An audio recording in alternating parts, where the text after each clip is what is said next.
Back to the circle room, man. It's going down. It's your boy Dijon, man. Shout out to my boy 713. Zorelli FilmZ in the building, man. Right now, we got that boy Bates in the building, man. What's good with it? Down, man. What's good, man? Shit, chilling, man. Speaking to that mic one more time. Shit, what's good, man? You already know. Already, shit, man. So, man, what y'all boys? Where y'all from, man? Man, shit, I'm from the Acre block, Antoine. You know what I'm saying? That's where I'm at. That's where I was born and raised at. You know.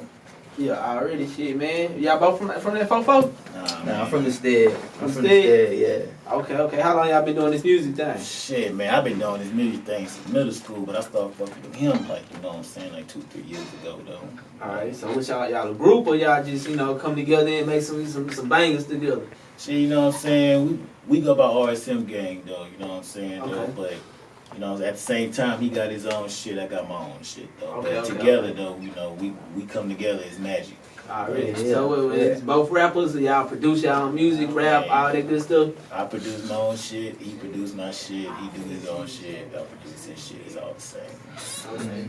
So, man, what's y'all process like of coming together and, you know, going into the booth and creating a song? Like, how do y'all come about collabing with each other? Is it like a, you know, just hear a beat and let it, like, it just come to you instantly, or do y'all kind of like vibe with each other and make the, like, kind of write it out together, or y'all just verse one, man, I got this verse, you know what I'm saying? I got the hook. We can do it all. We can do it all, though, man, because you know what I'm saying, but like, we vibe like real good, though. Like the vibes are like real good. Like on our last track we did, it was called Out the Roof. Oh yeah, I broke them chains out. Yeah, and that was just a vibe thing, though. And we done performed that whole like 200 times already. Warehouse numbers everywhere, man. You know. Yeah, that whole really. So y'all be out here on that performance scene too. Performance scene, video scene, studio scene. Already. How important do you feel like it is for an artist to get out here and perform their music in front of crowds? I mean, I just feel like, you know what I'm saying, if it's a dream of yours, do it. You know what I'm saying? If it's not a dream of yours, hang it up. Yeah. You know what I'm saying? So I feel like it's important, especially if it's a goal that you're going for. If it ain't what you want, then don't do it. Yeah. Man, it depends on, to me, like with the results that you're getting from doing that shit. You know what I'm saying? You could be doing that shit and then not get you nowhere. You know, you got to be picking up on that, you know what I'm saying? So finding out which ways to move through that performance shit, you know what I'm saying, is like another way to do it. And that's kind of how I kind of do it and kind of how I set it up, you know what I'm saying? When we do shows, I'm watching the crowd, I'm watching how we interacting with the crowd. If it's a dope crowd, I know we can do it again. If it's something that was laid back, crowd wasn't really feeling the shit, you know what I'm saying, then I know what we need to work on, something to work up toward that, and that's important, you know what I'm saying? Okay. So as far as you, Bates, what's one of the projects you working on? What you got coming out at the beginning of the year or sometime 2017? Man, right now, man, I'm still pushing that Lookout Aftermath, man. You know what I'm saying? Lookout Aftermath, that's the CD that's out right now. Okay. I got 2 videos out for the project, Retro Flow. Then I got So Complex, that's the track that I was just playing right now. So right now I'm still pushing that though, but 2017 I got some shit in the works though, man. I know as artists, you know, sometimes we get to, you know, naming our songs and naming our different videos. Okay. You know, give them a concentrated direct source of where they can go to find, you know, one of these songs or one of these videos. Well, shit, you know what I'm saying? The channel on YouTube, you can take in J Space Soul TV. Okay. That's where you can find all my videos at, you know what I'm saying? Then I'm on Dat Piff, you know what I'm saying? You can look up Bass 713, Dat Piff. Okay, I'm on SoundCloud, Bass 713, SoundCloud. Okay. Look out 1, 2, and 3 on them.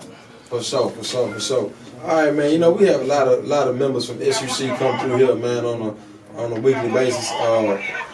Give us one of your favorite SUC artists. Man, honestly, man, I like Lil Flip. Lil Flip? We had Lil Flip up here not so long ago. Man, I like that. You know, that boy, he is freestyle king. To me, he's a freestyle. I ain't gonna lie, I came up jamming Lil Flip, man. That's my favorite. I'm talking about Leprechaun, Underground Legend.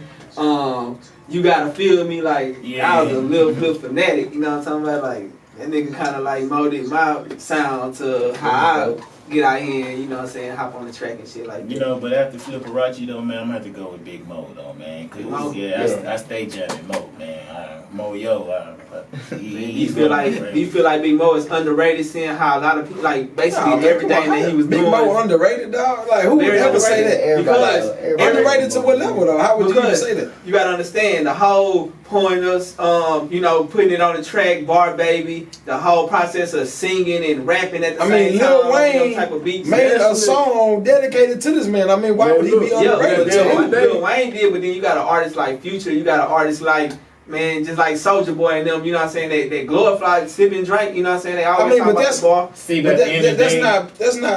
that's from a lifestyle of many people. I mean, Big Mo didn't start sip and drink, you know what I'm saying? Like, but I'm saying there was niggas that was older than him that was sip and drink before him. But he lived that lifestyle though. I feel what my man's saying over here though, but it's all about parent respect. I just feel like motherfuckers just don't pay Big Mo the respect. I mean, I understand. Right. It's like Screw.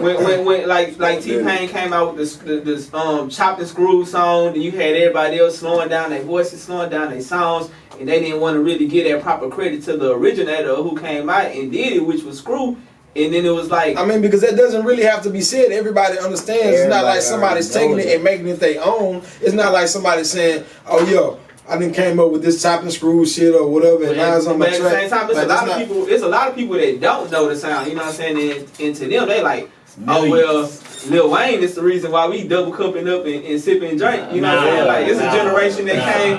It's a generation that came after that don't even know about DJ Screw and them. You know what I'm saying? Hey, which I agree. Like it's a lot of kids out right now who jamming Lil Yachty, which no disrespect to him though, you know what I'm saying though, but they gotta know where this double cup came from though. Well, anybody that really becomes a music fan, I don't care how young you are. Once you become a fan of music and you start to really love music and you start to pay attention to what's going on, if you listen to hip hop, if you listen to rap, maybe if you listen to rock and roll, you may not know who Big Mo is. But if you listen to rap, you're gonna know what SUC is, you're gonna know who Screw is, and you're gonna know who Mo is. I mean, that's just the way it is, bro. That's just like rappers from New York. So look, we don't know a whole. Can't go ask all them niggas right now who SUC is, and they gonna tell you who he is. Who is that? I'm telling you. I mean, the people you speaking on. They probably know Screw, but they ain't gonna know Mo. Yo, I guarantee if you ask Lil Yachty who Big Mo is, he knows who Big Mo is. You think so? Hey, he probably would. He couldn't name one Biggie song. Yo, he probably wouldn't. He couldn't name one Biggie song. He can't name one Biggie song. You don't even know what That's shit. Come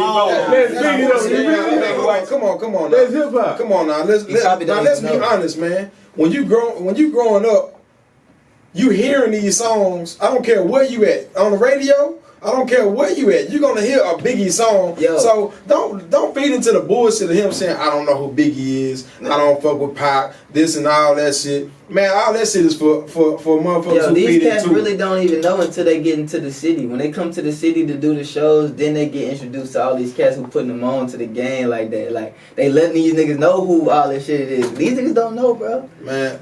But that's like let these niggas fool you if you want to. Let this nigga tell you he don't know a Biggie song. He may not know a word for word Biggie song, but I bet you hear that, baby. He know who the fuck saying it. But it's like saying if you go listen to old Drake, like comeback season Drake, his style was so much different from when he met Jay Prince and came down here to Houston and started, and you know what I'm saying, hopped on that November 18th is the song. Man, don't listen to everything before that. Man, before he was even you know what though? I mean, I got a partner right now who's saying that his November 18th is better than the original. But you know what's crazy? When you go to the club, when you go to the club and you listen to the radio, they not gonna play June 27th. They gonna play Drake. You know what? Because Drake commercial. But that's the thing. The original, I mean, Drake hot right now. But at the same time, what you saying? Like Drake did that, you know, and props too. He didn't do it to say, "Oh, I'm better than my shit, better than what y'all." I agree, but you know, core fans are taking it that way. Well, Drake is actually one of the artists that do, you know what I'm saying, put on for the city, and he do shout out certain, you know what I'm saying, he got a lot of samples of DJ Screw and stuff in his music, so he do spread the love, but there's a lot of other artists that really don't. I mean, I agree.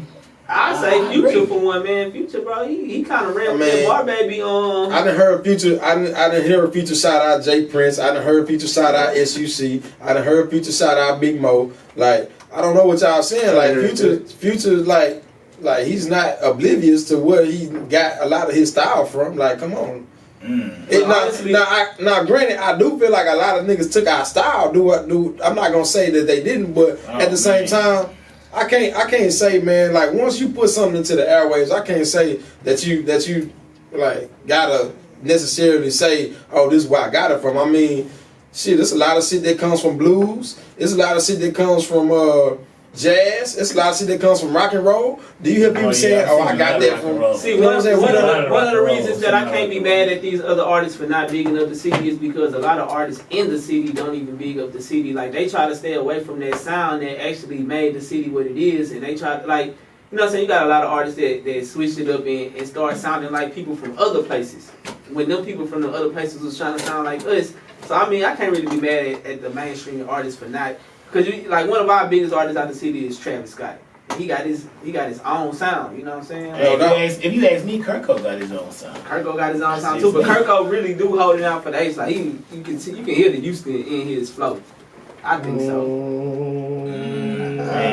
What you gotta say, 713? I'm over here seeing church hymns, man.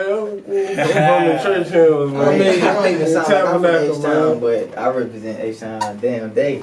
I mean, I think that's one thing that's good about the city that I think needs to transform. I think everybody was so stuck on trying to sound like SUC that we really got behind, and a lot of people like, well, I don't understand why people can't make from Houston. It's really because we put ourselves in the rut musically because we didn't transform with the game and move forward. It was like everybody was trying to sound like them. You know what I'm saying? They went from SUC to Swisher House, and then everybody was like even forced. Now it's like, damn, it's either I sound like SUC or I sound like Swisher House. Either the South or the North. You know what I'm saying? And that's what it was like. It was stuck in that like it wasn't somebody that said, well, shit.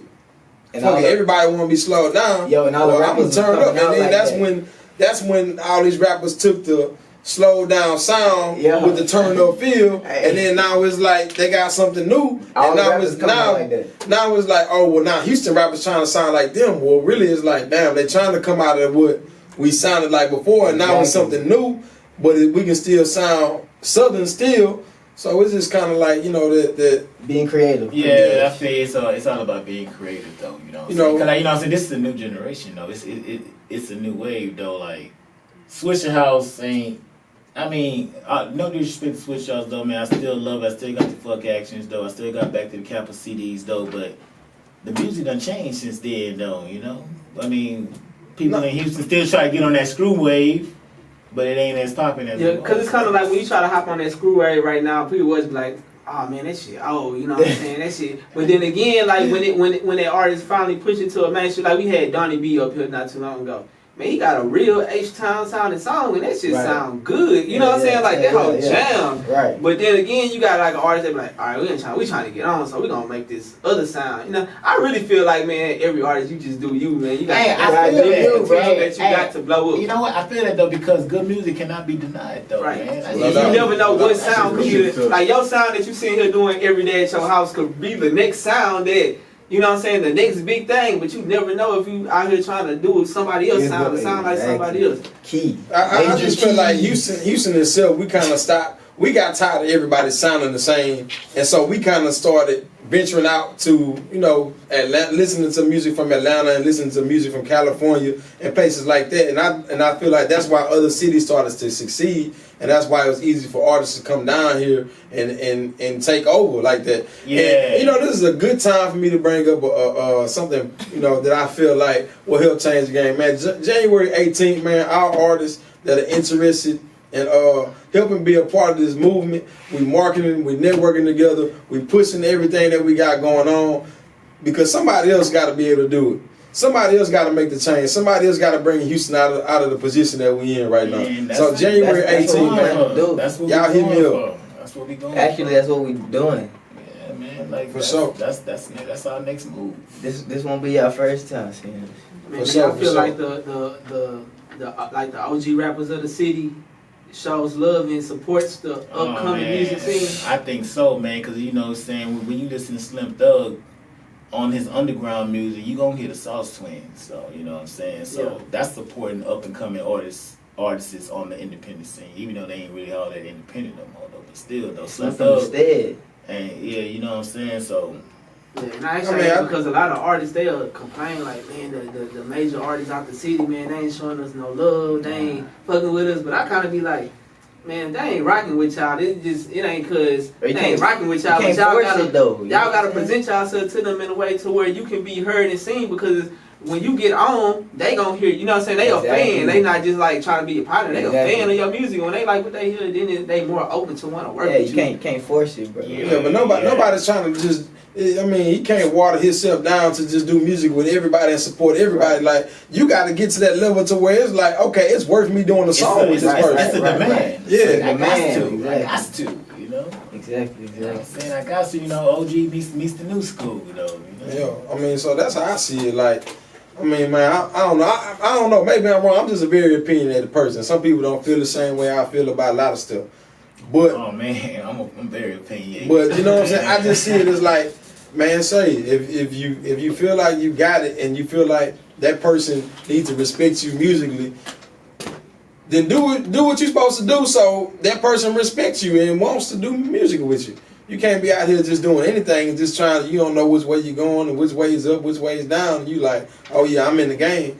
Nah, that don't make you in the game. Unless you got the bread. Unless you got the bread. Then when you got the bread, it's a whole nother story. It ain't about the bread though. It's about the work ethic too though. I mean, no doubt. No doubt. But if you got the bread, you gonna be a whole lot. You got the bread, you win. Hey man, but you can have the bread, but not have the work ethic though. Exactly. That's what's I mean, that's just when you fail. You know what I'm saying? But you can make it to success, but you just fail when you don't have the work ethic. But you can make it. Yeah, you can get who you want on the song. You can get hot if you want to get hot, but are you gonna stay hot? You know what I'm saying? Mm-hmm. Are you gonna stay hot?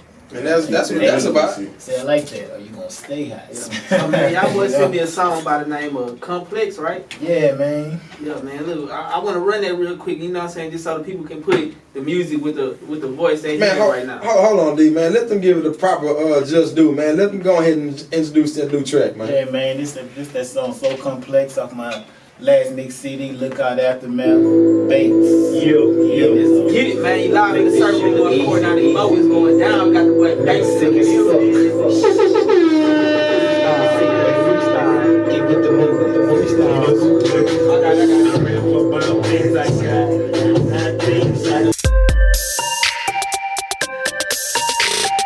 Welcome to the cert room. Clear the lane, need swerve room. And you know the kush, my cologne, your gal came through matching with the perfume. My mind the kitchen, that's workroom. I be cooking up just to look at me. Got them looking up when they talking down, keep pushing up. In the foreign, I'm pushing buttons. How I'm stunned, pull up on nothing.